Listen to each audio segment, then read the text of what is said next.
Hi friends, welcome to my channel. This video is sponsored by BuyMoTap.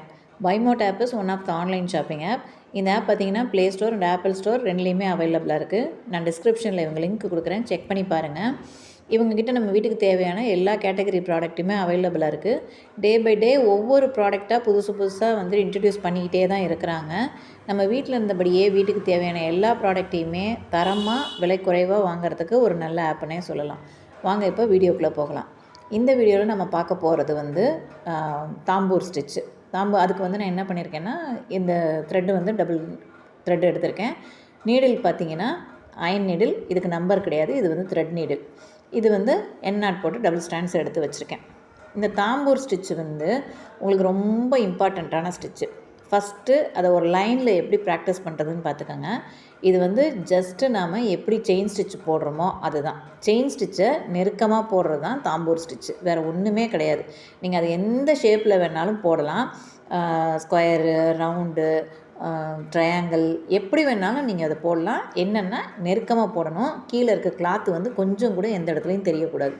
அந்த அளவுக்கு நம்ம நெருக்கமாக போடணும். அது மட்டும்தான் இதில் நீங்கள் பார்க்க வேண்டியது. இப்போ இது பார்த்திங்கன்னா கிட்டத்தட்ட ஒரு 19th கிளாஸ்ன்னு நினைக்கிறேன். இதில் வந்து எல்லாருமே வந்து நல்லா பழகியிருப்பீங்க. சில்க் த்ரெட்டு எப்படி ஹேண்டில் பண்ணுறதுங்கிறது ஓரளவுக்கு ஃபஸ்ட்டு கிளாஸ்லேருந்து அட்டன் பண்ணிட்டு வர்றவங்களுக்கு இங்கே வந்து நல்லாவே அந்த பழக்கம் வந்திருக்கும். ஸோ அந்த த்ரெட்டு கட் ஆகிறது, அப்புறம் வந்து நாட்டு ஒழுங்காக வராமல் இருக்கிறது, இந்த ப்ராப்ளம்லாம் இல்லாமல் ரெக்டிஃபை ஆகிருக்கும். ஸோ இந்த ஸ்டிச்சு பார்த்திங்கன்னா நீங்கள் ஃபில்லிங் ஸ்டிச்சாக தான் யூஸ் பண்ண போகிறோம். நம்ம எங்கேயா இருந்தாலும் ஒரு கேர்ளோட ஃபேஸு, இல்லை காடஸோட உருவம், ஒரு ட்ரெஸ்ஸு, எது அதை நம்ம ஃபில் பண்ணணும்னு நினச்சாலும் தாம்பூர் ஸ்டிச்சு தான் யூஸ் பண்ணுவோம். இது வந்து ரொம்ப இம்பார்ட்டண்ட் உங்களுக்கு. இதை நீங்கள் போட கற்றுக்கிட்டிங்கன்னா எந்த ஒரு போர்ட்ரேட், ஒரு அழகான ஒரு சீனரி கூட நீங்கள் வந்து க்ரியேட் பண்ண முடியும். இதில் நம்ம வந்து ஷேட்ஸ் கொண்டு வர முடியும். கலர் ஷேடு வந்து டார்க்கன்லேருந்து லைட்டர்லேருந்து டார்க்கர், இந்த மாதிரி டிஃப்ரெண்ட்டாக நம்மளால் கொண்டு வர முடியும். நம்ம க்ரியேட்டிவிட்டி இருந்ததுன்னா ஒரு பெரிய அதாவது சீனரியோ இல்லை காடஸ் உருவமோ எது வேணாலும் நம்ம வந்து இதை வச்சு நம்ம கொண்டு வர முடியும்.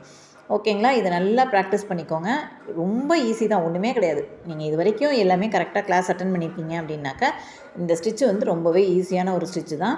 இப்போ இதை வந்து நீங்கள் கேப் இல்லாமல் பக்கத்துலேயே போட வேண்டியதான். இதில் ஒரு சின்ன டிப்பு என்னன்னு பார்த்தீங்கன்னா, இப்போ ஃபஸ்ட் லைன் போட்டிருக்கோம் இல்லையா, செகண்ட் லைன் போடும்போது இடையில கேப் வராமல் இருக்கிறதுக்கு அந்த ஏற்கனவே ஒரு ரவுண்ட் லைன் போட்டிருக்கோம்ல, அந்த லைனை ரொம்ப ஒட்டின மாதிரி போடணும். இன்னும் சொல்ல போனால் அந்த ஸ்டிச்சை கொஞ்சம் உள்பக்கமாக தள்ளின மாதிரி போட்டிங்கன்னா கூட அந்த சுத்தமாக கேப்பே இல்லாமல் நம்மளால் போட முடியும். நான் இப்போ இதில் 5th லைன் போட்டுட்ருக்கேன்னு வைங்களேன். ஸோ இங்கே கீழே வந்து உங்களுக்கு அந்த கிளாத்தோட ஒயிட் கலர் கொஞ்சம் கூட எங்கேயுமே தெரியக்கூடாது. அந்த அளவுக்கு நம்ம திக்னஸாக போடணும். இதை அந்தளவுக்கு சுத்தமாக கேப்பே இல்லாமல் அடைச்ச மாதிரி போடணும். ஸோ இதை வந்து நீங்கள் எந்த ஸ்டிச்சுக்கு எங்கே வேணாலும் இதை யூஸ் பண்ணலாம். ஒரு ஃப்ளார் டிசைன் பண்ணுறதாகட்டும், இல்லை எதுக்கு வேணாலும் நம்ம வந்து ஒரு ஃபில்லிங் ஸ்டிச்சாக நம்ம யூஸ் பண்ணிக்கலாம். ரொம்ப ஈஸியான ஸ்டிச்சு தான், அதே சமயம் இம்பார்ட்டண்ட்டான ஸ்டிச்சும். இதை வந்து அடுத்தடுத்து எப்படி ஷேப்ஸில் நம்ம கொண்டு வரதுங்கிறத நம்ம அடுத்து பார்க்க போகிறோம். இப்போ ஒரு 5 லைன் நான் போட்டிருக்கேன். இதில் எங்கேயுமே நமக்கு கீழே இருக்க அந்த கிளாத்தோட ஒயிட் கலர் நமக்கு தெரியக்கூடாது. ஓகேங்களா? அதுதான் நீங்கள் மெயினாக பார்க்க வேண்டியது. இப்போ இந்த சர்க்கிளில் வந்து நம்ம எப்படி ஃபில் பண்ணலாங்கிறத பார்க்கலாம். நார்மலாக எல்லா ஸ்டிச்சும் என்ன பண்ணுவோன்னா, எங்கேயாவது ஒரு மூலையிலேருந்து ஆரம்பித்து போவோம். அந்த மாதிரி கிடையாது. இது என்ன பண்ணணும், சர்க்கிளாக இருந்ததுன்னா சென்டரில் ஒரு கோடு போட்டுக்கோங்க. போட்டுட்டு ஒன்று இந்த ஹாஃபை ஃபில் பண்ணணும், இல்லை இந்த ஹாஃபு ஏதாவது ஒன்று இப்படி 2ஆக பிரித்து நீங்கள் ஃபில் பண்ணும்போது உங்களுக்கு அந்த கேப் இல்லாமல் சூப்பராக வரும். இதே வந்து நம்ம அந்த ஃப்ளாட் லோடிங் ஸ்டிச்சை போட்ட மாதிரி அவுட்லைன் கொடுத்துட்டு அதுக்கப்புறம் ஃபில் பண்ணிவிட்டு இன்னொரு தடவை அவுட்லைனும் கொடுக்கலாம். இல்லை நான் வந்து இப்படியே மேலே இந்த அவுட்லைன் கொடுக்காம ஃப்ளாட்டாக போடுறேன் அப்படின்னாலும் போடலாம், ஒன்றுமே பிரச்சனை கிடையாது. இப்படி சென்டரில் ஒரு லைன் போட்டு பிரிச்சுக்கோங்க. இப்போ நான் டாப்லேருந்து எடுக்கிறேன், நீங்கள் கீழேருந்து கூட த்ரெட் எடுத்து கொண்டு வரலாம், ஒன்றும் பிரச்சனை கிடையாது. நான் இங்கேருந்து ஸ்டார்ட் பண்ணுறேன், கீழேருந்து எங்கேருந்து வேணாலும் ஸ்டார்ட் பண்ணுங்கள், ஆனால் சென்டர்லேருந்து ஸ்டார்ட் பண்ணணும், அவ்வளோதான். நார்மல் செயின் ஸ்டிச்சை அப்படியே இந்த ஒரு லைன் போடுறீங்களா, போட்டுட்டு அடுத்து பக்கத்துலேயே குத்தி அடுத்த லைனை வந்து கொண்டு வரணும். இதில் கேப் இல்லாமல் போடுறது மட்டும்தான் போடணும். அதே மாதிரி செயின் பார்த்திங்கன்னா கொஞ்சம் சின்னதாகவே போடுங்க. ரொம்ப பெருசாக போட்டால் அசிங்கமாக இருக்க மாதிரி இருக்கும். இது வந்து நான் என்ன பண்ணுறேன்னு பாருங்கள். அங்கே முடிச்சுட்டு பக்கத்தில் வந்து ஒரு சின்னதாக லாக்கிங் ஸ்டிச்சு மாதிரி நம்ம சின்னதாக ஒரு செயின் போடுவோம்ல, போட்டுட்டு அதுக்கப்புறம் மேல் நோக்கி கொண்டு வரோம். திரும்ப இங்கே மேலே முடிச்சுட்டு பக்கத்தில் ஒரு லாக்கிங் ஸ்டிச்சை போட்டுட்டு அதுக்கப்புறம் கொண்டு போகணும், அடுத்த இதுக்கு கொண்டு போகணும். மெயினாக வந்து அந்த நீங்கள் என்ன ஷேப் வரைஞ்சிருக்கீங்களோ அந்த அவுட்லைன் மேலே கொண்டு வந்து முடிக்க பாருங்கள். அப்போ இப்போ நம்ம இந்த கொஞ்சம் மேலே கீழே மாற்றி மாற்றி போட்டோம்னா இந்த சர்க்கிள் ஷேப்பு கொஞ்சம் ஷேப் மாறும். என்ன இருந்தாலும் நம்ம அவுட்லைன் போட தான் போகிறோம். இருந்தாலும் இந்த இடத்துல நம்ம கரெக்டாக கொண்டு போயிட்டு கரெக்டாக ஃபில் பண்ணி போட்டால் தான் கடைசியில் அந்த ஷேப்பு வந்து நம்ம நினச்ச ஷேப்புக்கு நம்ம கொண்டு வர முடியும். அதனால் அதை மட்டும் கரெக்டாக பார்த்துக்கோங்க. அவுட்லைன் போட்டிருக்கீங்கன்னா அந்த அவுட்லைனுக்குள்ளே இருக்கிற மாதிரி இருக்கணும் உங்களோட ஸ்டிச்சஸ். இல்லை எனக்கு அது கொஞ்சம் கன்ஃபியூஸ் ஆகுது அப்படின்னிங்கன்னா அந்த அவுட்லைனில் ஒரு இது போட்டுக்கோங்க. செயின் ஸ்டிச் வந்து அவுட்லைன் மேலேயே என்ன அவுட்லைன் போட்டிருக்கீங்களோ அது மேலேயே செயின் ஸ்டிச்சால் ஒரு லைன் போட்டுட்டு அதுக்கப்புறம் நம்ம அந்த ஃப்ளாட் லோடிங்கில் போட்டோம் இல்லையா, உள்பக்கம் குத்திட்டு அந்த அவுட்லைன் உள்பக்கம் குத்திட்டு வெளியில் ஒரு லாக் போட்டு கொண்டு வர மாதிரி அந்த மாதிரி போடலாம். போட்டுட்டு அடுத்து ஃபுல்லாக பார்த்திங்கன்னா சுற்றி ஒரு ஹோல்ஸ் கண்டிப்பாக வரும். அந்த ஹோல்ஸ் அடைக்கிறதுக்கு நம்ம வந்து ஒரு அவுட்லைனும் கொடுக்கணும். எந்த ஒரு ஸ்டிச்சு போட்டாலும் அவுட்லைன் கொடுத்திங்கன்னா மட்டும்தான் அது ஃபினிஷிங் வந்து பார்க்குறதுக்கு நீட்டாக இருக்கும். ஸோ அவுட்லைன் கொடுக்காம எந்த ஸ்டிச்சுமே நீங்கள் போடாதீங்க. அது லீஃபோ இல்லை ஃப்ளாரோ இல்லை வேறு எது போட்டாலும் சரி அவுட்லைன் நம்ம கண்டிப்பாக கொடுத்து தான் ஆகணும். ஓகேவா? இப்போ பாருங்கள், நான் அந்த ஷேப்புக்குள்ளேயே தான் குத்தி குத்தி கொண்டு வந்துட்டுருக்கேன். இதில் வந்து கேப் இல்லாமல் இருக்கணுங்கிறத மட்டும் பார்த்துக்கோங்க. செயின் வந்து ஒரே சைஸில் இருக்கணும். ஒன்று பெருசு ஒன்று சின்னது அந்த மாதிரி போடாதீங்க. எப்பயுமே ஒரே சைஸாக இருக்கிற மாதிரி பார்த்து போட்டிங்கனாக்கா கண்டிப்பாக வந்து நீங்கள் என்ன ப்ராஜெக்ட் எடுத்து பண்ணாலும் அது கண்டிப்பாக நல்லா வரும். அண்ட் தென் இது வந்து இந்த ஸ்டிச்சு வந்து கண்டிப்பாக ப்ராஜெக்ட் ஒர்க்கு பண்ணியே ஆகணும். ஆல்ரெடி நான் உங்களுக்கு டீட்டெயில் வந்து எல்லாமே சொல்லியிருக்கேன். ப்ராஜெக்ட் ஒர்க்கு எப்படி பண்ணணும் என்ன ஏதுன்றது மறுபடியும் சொல்கிறேன். Project work A4 size sheet இருக்குது இல்லையா, அந்த சைஸுக்கு நீங்கள் பண்ணால் மட்டும்தான் அது உங்களுக்கு வந்து அந்த ஸ்டிச்சு உங்களுக்கு அவ்வளோ தூரம் ஈஸியாக வரும். அந்தளவுக்கு நீங்கள் பண்ணும்போது ஆரம்பிக்கும் போது உங்களுக்கு இருக்க ஸ்பீடுக்கும் அந்த ப்ராஜெக்டை முடிக்கும் போது உங்களுக்கு இருக்க ஸ்பீடுக்குமே உங்களுக்கு நிறைய டிஃப்ரென்ஸ் தெரியும். ஆரம்பிக்கும் போது கொஞ்சம் தடுமாற்றம் இருக்கும். ஆனால் அந்த ஒரு ப்ராஜெக்ட் பெரிய அளவு ப்ராஜெக்ட் பண்ணி முடிக்கும் போது உங்களுக்கு ஸ்பீடு இன்க்ரீஸ் ஆகிருக்கும். த்ரெட்டை ஹேண்டில் பண்ணுற விதம் பழகியிருக்கும். நீடில் ஹேண்டில் பண்ணுற விதம் பழகியிருக்கும். இந்த த்ரெட்டு கட் ஆகிற பிரச்சனை, சிக்கு விழுகுது, இந்த பிரச்சனையெல்லாம் இல்லாமல் இருக்கும். எண்ணாட் போடுறதுக்கு ஈஸியாக வர ஆரம்பிச்சிருக்கும். இதெல்லாம் வந்து நீங்கள் ஒரு ப்ராஜெக்ட் பண்ணும்போது கண்டிப்பாக ஈஸியாக பழகி முடிச்சிருப்பீங்க.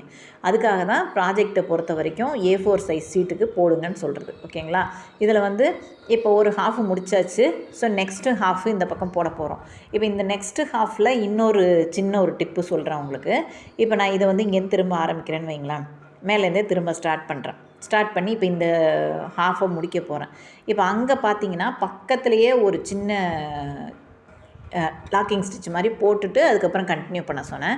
இப்போ நான் இந்த இடத்துல அதுவும் பார்த்திங்கன்னா ஒவ்வொரு நேரம் என்ன ஆகும்னா அந்த கீழே வந்து கேப் லைட்டாக தெரிய ஆரம்பிக்கும். அதுக்கு நாம் என்ன பண்ணலான்னா, இப்போ போட்டுட்டேன். இப்போ மேலே வந்து அந்த இடத்துல லாக்கிங் ஸ்டிச்சு போடுறதுக்கு பதிலாக இந்த இடம் எண்ட் ஆனதுக்கப்புறம் பார்த்திங்கன்னா ரிவர்ஸில் போயிட்டு பேக்கில் ஒரு ஸ்டிச்சு. இப்போ இங்கே முடிக்கிறேன்னா இதுக்கு அப்படியே கொண்டு வந்து கீழே முடிக்கிறோம் இல்லையா? இது இல்லாமல் நான் கீழே இருந்து அதை எப்படி பண்ணுறேங்கிறதையும் உங்களுக்கு காமிக்கிறேன் பாருங்கள். இப்போ அந்த மாதிரி ஒரு பேக்கில் போய் ஒரு ஸ்டிச்சு போட்டு இந்த பக்கம் வந்து ஒரு லாக்கு போட்டு நேராக போகும்போது அந்த பின்னாடி இருக்கிற அந்த இதுவும் மறைஞ்சு போயிடும் உங்களுக்கு. ஓகேங்களா? இப்போ அங்கே பாருங்கள், அந்த இடத்துல நான் காமிக்கிறேன் உங்களுக்கு. இதை இங்கே முடிச்சுட்டு பக்கத்தில் பேக்கில் ஒரு ஸ்டிச்சு போட்டுட்டு திரும்ப இந்த பக்கம் கொண்டாந்து ஒரு ஸ்டிச்சு போட்டுட்டு இப்போ கண்டினியூ பண்ணிங்கன்னா அந்த பக்கம் ஏதாவது சின்ன கேப் இருக்கும், அது கூட தெரியாத அளவுக்கு ஃபுல்லாக நம்மளால் இதை வந்து கம்ப்ளீட் பண்ண முடியும். ஓகேவா? நல்லா ப்ராக்டிஸ் பண்ணிக்கோங்க. ஃபஸ்ட்டு இந்த லைனில் வந்து ஒரு 5 லைன்ஸ் 6 லைன்ஸ் அந்த மாதிரி ப்ராக்டிஸ் பண்ணிக்கோங்க. பண்ணிவிட்டு இந்த ரவுண்ட் ஷேப்பை எப்படி போடுறதுங்கிறதையும் பிரித்து போடுங்க. போட்டுட்டு இதுக்கு ஒரு 4 ஷேப்பு நான் கொடுத்துருப்பேன். பேசிக் ஷேப்ஸ் மட்டும்தான் நான் கொடுத்துருக்கேன். உங்களை வேறு எந்த ஷேப்பும் போட சொல்லலை. ஏன்னா பேசிக் ஷேப்ஸ்ன்னு பார்க்கும்போது சர்க்கிளு, ஸ்கொயரு, ட்ரையாங்கிள், ஒரு ஹார்ட் ஷேப்பு, ஒரு திலகம் ஷேப்பு, இந்த மாதிரி அந்த 5 கொண்டு வந்தீங்கனாலே உங்களுக்கு ஆல்மோஸ்ட் எல்லா ஃபிகர்ஸுமே உங்களுக்கு போட முடியும் உங்களால். ஓகேவா? அதனால தான் நான் வந்து அந்த பேசிக் ஷேப்ஸ் மட்டும் ஒரு 4 ஷேப்ஸ் கொடுத்துருக்கேன். அதை எதை எப்படி நீங்கள் பிரித்து போடணுங்கிறத பாருங்கள். இப்போ ஸ்கொயர் பாக்ஸுன்னு போட்டோம்னா from right to left, left to right எப்படி வேணாலும் எடுக்கலாம். அதே மாதிரி top to bottom, bottom to top, straight லைனில் கூட நீங்கள் போட்டுட்டு போகலாம். அது பிரச்சனையே இல்லை. ஆனால் இப்போ வந்து ஒரு திலகம் ஷேப்போ இல்லை ட்ரையாங்கிள் ஷேப்போ போடும்போது அது நம்ம என்ன பண்ணணும், சென்டரில் ஒரு லைன் போட்டு அந்த ஒரு சைடு ஃபில் பண்ணிட்டு இந்த சர்க்கிள் எப்படி ஃபில்லப் பண்ணுறோமோ அது மாதிரி தான் பண்ணுற மாதிரி இருக்கும். ஓகேவா? இதை மட்டும் கவனமாக வச்சுக்கோங்க. இந்த ஸ்டிச்சை போடுங்க, போட்டுட்டு ப்ராக்டிஸ் பண்ணுங்கள். பண்ணிவிட்டு ஷேப்ஸ் போட்டுட்டு அதுக்கு ஒரு ப்ராஜெக்ட் வந்து ரெடி பண்ணிக்கோங்க. ரெடி பண்ணி அதை கரெக்டாக பர்ஃபெக்டாக எப்படி போடணுங்கிறதையும் கரெக்டாக பார்த்துக்கோங்க. அப்போ தான் வந்து இந்த ஸ்டிச்சு வந்து நீங்கள் கண்டிப்பாக வந்து உங்களுக்கு ஒவ்வொருத்தரும் நெக்லைனில் யூஸ் பண்ணலாம். நீங்கள் ஜரி வச்சு போடலாம், இல்லை சில்க் த்ரெட்டை வச்சே கூட நம்ம வந்து ஒரு 4 லைன் 3 லைன் பேசிக் வந்து ஜரி வச்சு 3 லைன் போடுவோம். ஆனால் இதே மாதிரி நம்ம வந்து சில்க் த்ரெட்டை வச்சு கூட லைன்ஸ் போட்டு ஆரம்பிக்கலாம். அதுவும் கூட நல்லாயிருக்கும் உங்களுக்கு. ஸோ இது எந்த இதாக இருந்தாலும் முடிச்சுட்டு ஒரு அவுட்லைன் கொடுக்கணும் இல்லையா? இப்போ நான் சர்க்கிளை முடிச்சுட்டு உங்களுக்கு ஒரு அவுட்லைன் கொடுத்து இதை ஃபுல்லாகவே கம்ப்ளீட் பண்ணுறேன். ஸோ நம்ம அந்த அவுட்லைன் போட்டிருந்தோம்ல சர்க்கிள், அது மேலேயே போட்டுட்டு வந்ததுனால சர்க்கிளோட ஷேப் வந்து உங்களுக்கு கடைசி வரைக்கும் மாறாமல் உங்களுக்கு ஃபுல்லாக அப்படியே கிடைக்கும். இதை ஷேப் மாறாமல் போடுங்க. அப்போ தான் வந்து நீங்கள் ஒரு ப்ராஜெக்டோ ஏதோ பண்ணும்போது அதோட ஃபினிஷிங் பார்க்கும்போது நீட்டாக இருக்கும் உங்களுக்கு. ஓகேவா? அதனால் ஷேப் மாறக்கூடாது, நெருக்கமாக போடணும். கீழே இருக்க கிளாத்து கொஞ்சம் கூட தெரியாத அளவுக்கு போடணும். அவுட்லைன் போடுங்க. செயின்ஸ் வந்து சின்ன சின்னதாக கொஞ்சம் கொஞ்சமாக போடுங்க. இப்படி போட்டிங்கன்னா நீங்கள் நினைக்கிற மாதிரி எந்த ஒர்க்கை வேணாலும் உங்களால் பண்ணி கொடுக்க முடியும். ஓகேவா? ஆரியில் ரொம்ப முக்கியமான ஸ்டிச்சில் தாம்பூர் ஸ்டிச்சு ஒன்று. இது தாம்பூர் ஸ்டிச்சுன்னு சொல்லலாம், இல்லை செயின் ஸ்டிச் இதுன்னு சொல்லலாம். செயின் ஸ்டிச்சை நம்ம ஃபுல்லாக நெருக்கமாக போடுறது தான் தாம்பூர் ஸ்டிச்சு, வேறு ஒன்றுமே கிடையாது. ஓகேவா? இதை முடிச்சுட்டு இதுக்கு ஒரு 4 ஷேப்பு கொடுக்குறேன். அந்த ஷேப்ஸை வந்து ப்ராக்டிஸ் பண்ணுங்கள். வீடியோ வந்து முழுசாக ஸ்கிப் பண்ணாமல் பார்த்தீங்கன்னா தான் இடையில சொல்கிற அந்த டிப்ஸு வந்து உங்களுக்கு யூஸாக இருக்கும். ஓகேவா? இப்போ இந்த மாதிரி ஸ்கொயர் பாக்ஸ் ஒன்று. இந்த ஸ்கொயர் பாக்ஸை நான் சொன்ன மாதிரி from right to left, left to right, இல்லை top to bottom, bottom to top, எப்படி வேணாலும் நம்ம ஃபில் பண்ணலாம். அது எப்படி பண்ணாலும் ஒன்றா தான் வரும் உங்களுக்கு. அது ஒன்றும் பிரச்சனையே கிடையாது. ஆனால் இப்போ அடுத்து வந்து ஒரு ட்ரையாங்கிள் போடுறேன்னு வைங்க. இந்த ட்ரையாங்கிளை சென்டரில் ஒரு லைன் போட்டுங்க. டபுளாக பிரிச்சுட்டு ஃப்ரம் இந்த சைடு இல்லை இந்த சைடு அப்படி மாற்றி மாற்றி போடணும். அடுத்து வந்து ஒரு ஹார்ட்டின் ஷேப்பு. இந்த ஷேப்பும் பார்த்தீங்கன்னா சென்டரில் ஒரு லைன் போட்டு பிரிச்சுட்டு ஒன் சைடு. இது நீங்கள் வந்து டபுள் கலராக கூட யூஸ் பண்ணலாம். இந்த ஹார்ட்டுக்கெலாம் பார்த்தீங்கன்னா டபுள் கலராக கூட யூஸ் பண்ணலாம். அடுத்து இந்த திலகம் ஷேப்பு. இதே மாதிரி சென்டரில் ஒரு லைன் போட்டு இந்த பக்கம் ஃபில் பண்ணுங்கள். ஃபில் பண்ணிவிட்டு இந்த ஷேப்ஸை ட்ரை பண்ணுங்கள். ட்ரை பண்ணிவிட்டு A4 சைஸ் ஷீட்டுக்கு அளவுக்கு ஒரு ப்ராஜெக்ட் ஒன்று கம்பல்சரியாக பண்ணியே ஆகணும். நம்ம கிளாஸில் ஜாயின் பண்ணணுன்னு நினச்சிங்கன்னா மேலே தெரிகிற வாட்ஸ்அப் நம்பருக்கு மெசேஜ் பண்ணுங்கள். வாட்ஸ்அப் குரூப்பில் ஜாயின் பண்ணிவிட்டு நீங்கள் ஒர்க்கை கண்டினியூ பண்ணலாம். நம்ம சேனலை சப்ஸ்கிரைப் பண்ணிக்கோங்க, லைக் பண்ணுங்கள், ஃப்ரெண்ட்ஸுக்கும் ஷேர் பண்ணுங்கள். பெல் ஐக்கானை கிளிக் பண்ணி ஆல்னு நோட்டிஃபிகேஷன் கொடுத்து வச்சுக்கோங்க. அப்போ தான் அப்கமிங் வீடியோஸ் எல்லாமே உங்களுக்கு நோட்டிஃபிகேஷனில் வர ஆரம்பிக்கும். நெக்ஸ்ட்டு வீடியோவில் பார்த்தீங்கன்னா நெக்ஸ்ட்டும் வந்து ஷார்ட் அண்ட் லாங் ஸ்டிச்சு தான். அதுவும் ஒரு ப்ராஜெக்ட் பண்ணக்கூடியது தான். ஸோ நெக்ஸ்ட் வீடியோவில் பார்க்கலாம். தேங்க்ஸ் ஃபார் வாட்சிங்.